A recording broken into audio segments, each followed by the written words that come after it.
একটি সরকার গঠিত হয়েছে। আমরা লক্ষ্য করেছি এই সরকার 11টি সংস্কার কমিশন করেছে, কিন্তু এই সরকারের কাছে কোনো গুরুত্ব নাই। এই জন্য তারা শিক্ষা সংস্কার কমিশন গঠন করতে ব্যর্থ হয়েছে। আমরা মনে করি যদি শিক্ষা সংস্কার কমিশন হতো, বাংলাদেশের শিক্ষা ব্যবস্থায় যে দুর্নীতি ৭৭ বছরের মতো চেপে বসে আছে, এই দুর্নীতি সমূলে বিনাশ হতো।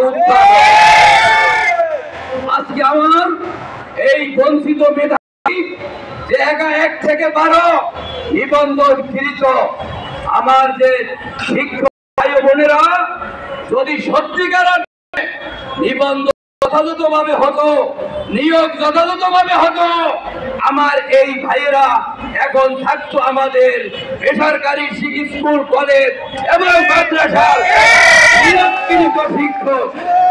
কিন্তু আমরা দেখেছি যখন প্রথম এই নিবন্ধনের নামে যখন এনটিআরসি নিবন্ধন শুরু করলো, তখন এই নিবন্ধনে এতই দুর্নীতি ছিল যে কিছু মানুষ টাকার বিনিময়ে দুর্নীতির আশ্রয় নিয়ে তারা জাল নিবন্ধন সনদ পেয়েছে এবং সেই জাল নিবন্ধন সনদ দিয়ে তারা বিভিন্ন জায়গায় নিয়োগ পেয়েছে। এখন আবার দেখি এই সরকার যখন চাকুরি দিয়েছে, দেখি জাল শিক্ষকদের ধরেছে, শনাক্ত করেছে, তাদের নাকি এমপিও টাকা ফেরত দিতে হবে।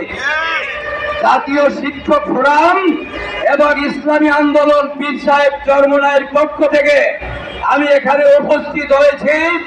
আমি সরকারকে একটি স্পষ্ট মেসেজ দিতে চাই। আজকে সেই জাল এমপিওভুক্ত শিক্ষক শনাক্ত হয়েছে, তারা যেমন দোষের আশ্রয় নিয়েছে, তাদেরকে যারা নিয়োগ প্রক্রিয়ার সাথে জড়িত ছিল তাদেরকেও আইনের আওতায় আনতে হবে।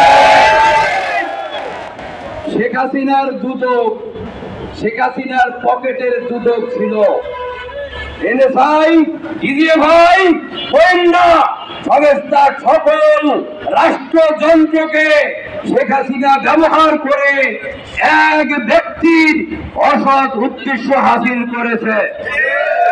বাংলাদেশের 28 লক্ষ কোটি টাকা পাচার করেছে। আমরা এক সমীক্ষায় দেখা গেছে বাংলাদেশের শিক্ষা খাতে যে দুর্নীতি হয়, এই দুর্নীতি যদি শুধু বন্ধ করা যায়, তাহলে এই শিক্ষক না, শুধু সকল বেসরকারি শিক্ষা প্রতিষ্ঠান একযোগে জাতীয়করণ করা সম্ভব।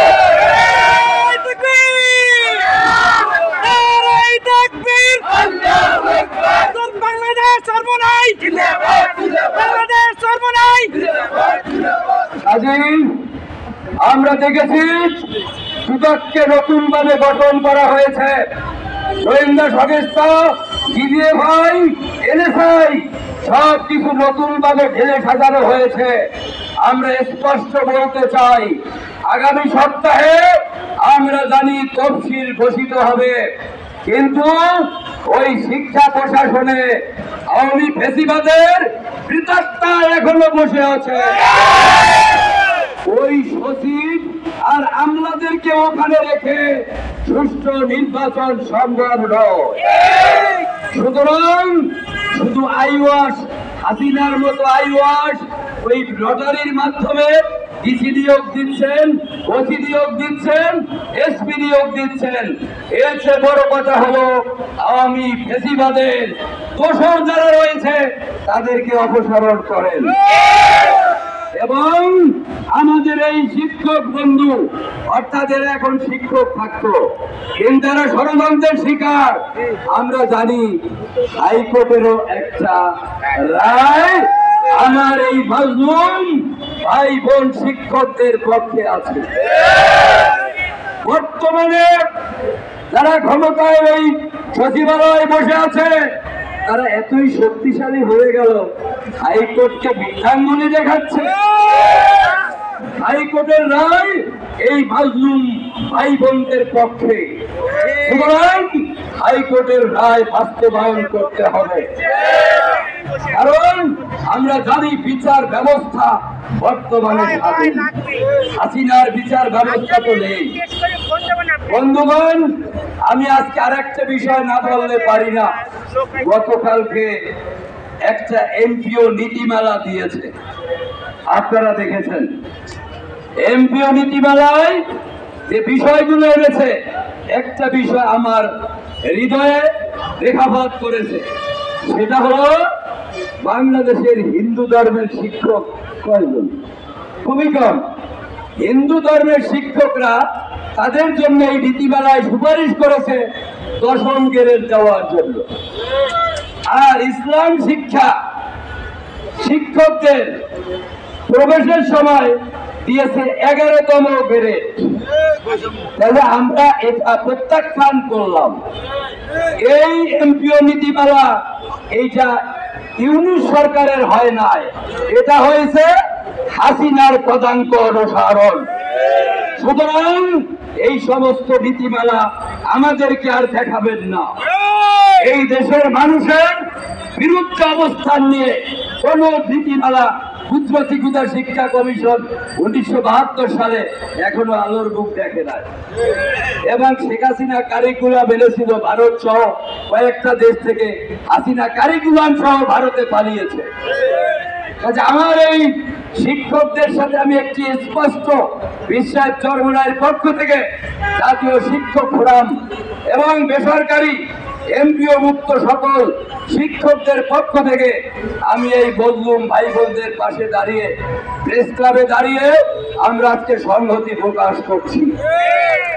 আমি আশা করব সরকারের যারা কর্তা ব্যক্তি দায়িত্বপ্রাপ্ত রয়েছেন, গোয়েন্দা বন্ধুরা রয়েছেন, সঠিক মেসেজটি সরাসরি প্রধান উপদেষ্টা ডক্টর ইউনূসের কাছে পৌঁছবেন, যাতে করে আমার এই ভাই বোনেরা এই হাইকোর্টের রায় অনুযায়ী কোন রূপ বয়স তো আপনারা সমস্যার সৃষ্টি করেছেন, এদের এই বয়সের শর্ত দিয়ে আর অন্যান্য শর্তের বিরাজালে এদেরকে আবদ্ধ করে যদি আপনি নিয়োগ থেকে বঞ্চিত করেন, তাহলে এই হাজার হাজার আমার চাকরি প্রত্যাশী ভাই ও বোনেরা, তাদের ফ্যামিলি, তাদের বাবা মা তাদের কষ্ট করে লেখাপড়া শিখে মানুষ করেছে, এদের কর্মসংস্থান করা সরকারের 1 নম্বরের নৈতিক দায়িত্ব। এটা যদি করতে ব্যর্থ হন, বিশ্বাস চরমনাই ইসলামী আন্দোলন, জাতীয় শিক্ষক ফোরাম আর আমার আজিজি শিক্ষক নেতা, তাই না, আমরা সবাই ঐক্যবদ্ধ ভাবে এই মাজলুম শিক্ষকদের পাশে এসে বৃহত্তর আন্দোলন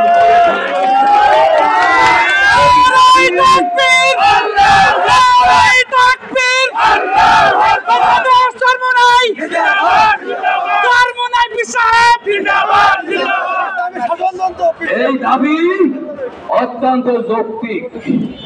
সুতরাং আমরা আজকে অত্যন্ত উদ্বেগ প্রকাশ করছি, নিন্দা জানাই। এতদিন এরা এখানে আপনাদের পক্ষ থেকে শিক্ষা মন্ত্রী, শিক্ষা উপদেষ্টার ওখানে একদিন গিয়েছিলাম।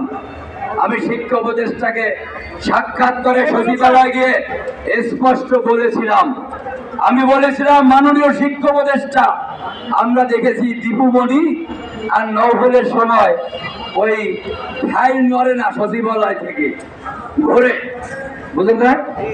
আপনার সময় যদি হাসিনার মতো ফাইল এখানে আটকে থাকে আর শুধু ফাইল ঘুরে ফাইল চালাচালি করেন, তাহলে আর আমার এই রক্তের বিনিময়ে নতুন বাংলাদেশ করার অর্থ কি? আমি স্পষ্ট বলেছি আপনার আমিন স্যারকে, তিনি একজন বিশ্ববিদ্যালয় শিক্ষক, ডক্টর ইউনূসও শিক্ষক, আমি দেখি সবাই শিক্ষক। সুতরাং শিক্ষার পক্ষে, এই বঞ্চিত শিক্ষকদের পক্ষে আপনারা কার্যকরী পদক্ষেপ গ্রহণ করবেন, আমি এই আশাবাদ ব্যক্ত করে সকলকে ধন্যবাদ জানিয়ে আলোচনা শেষ করছি। আমার আরেকটি প্রোগ্রাম থাকায় আপনারা বারবার বলেছিলেন, কিন্তু আমার আসতে বিলম্ব হয়েছে। আবার এখন কেন্দ্রে আমাদের বৈঠক আছে, আমি আপনাদের কথা সেখানে গিয়ে বলবো ইনশাআল্লাহ। সকলকে ধন্যবাদ জানিয়ে